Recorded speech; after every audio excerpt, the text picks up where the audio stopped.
بەشێک لە جوتیارانی هەرێمی کوردستان بۆی وەرنەگرتنی پارەی گەنمی ساڵانی 2014 2015 و 2016 کە بڕەکەی 517 ملیارد دینارە لە بەردەم پەرلەمانی کوردستان گرت بوونەوە و داواکار بوون حکوومەت و پەرلەمان لێکۆڵینەوە بکەن لا خەرج نەکردنی شایستەدارایەکانیان و چارەسەری گونجاویان بۆ بدۆزنەوە. تاش داواکاریمان لە حکوومەتی هەرێمی کوردستانە، ئەمە لە حکوومەتی هەرێمی کوردستان رازینە، لێ ناڕازی نینە، داواکارین لیژنەیەکی بارە لەسەر ئاستی حکوومەت و پەرلەمان پێک بێنی ڕەوانەی بەغدایان بکە هۆکاری چییە پارێ ئەو سێ پارێزگایان نادرێ بۆ پارێزگە پارێ 15 پارێزگادەوە بەزی ئەو 15 پارێزگایان نادرێ تەنها لەبەر ئەوەی کوردین نابێتەوەی بەرهەمی دانەوە لەمان ڕادستی سایلۆکان بکەین. ئێمەی جوتیاران وێڕای دەستخۆشیمان بۆ ئەندا پەرلەمان و ئەندا پەرلەمانە کوردەکان لە بەغدا کە هەمیشە لە هەوڵدا بوونە بۆ چارەسەری کێشەی جوتیاران. ئێمە لەو خۆپیشاندانە چەند خاڵێک دەخینە بەردەی ئێوەی بەڕێز بەڵکو چارەسەری کێشەمان بۆ بکەن.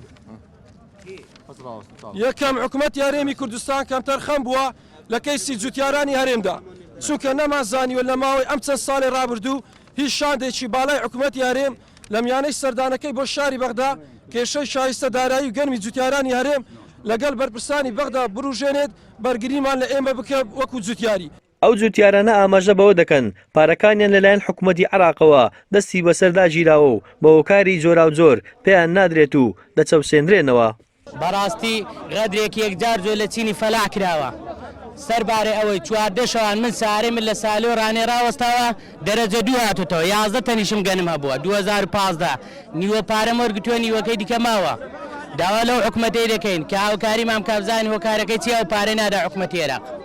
هۆکارەکەی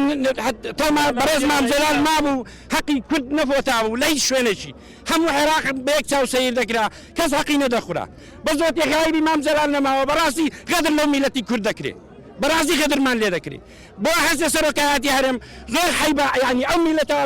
بێ پارەی دابنیشی لێرە حەقیان بخورێت لە بەغدا. دوای 6 ساڵ چاوەڕوانی و چەندین جارگرتبوونەوە و گرتنەبەری ڕێکاری یاسایی بەڵام تاوەکو ئێستا لەلایەن حکوومەتی ناوەندیەوە شایستەدارایەکانی جوتیارانی هەرێمی کوردستان خەرج نەکراوە و ساڵانەش جیاوازی دەکرێت لە ڕێژەی وەرگرتنی گەنمی جوتیارانی هەرێم بەراورد بە جوتیارانی پارێزگاکانی ناوەڕاست و باشووری عێراق. سەرباز محەممەد گەلی کوردستان هەولێر.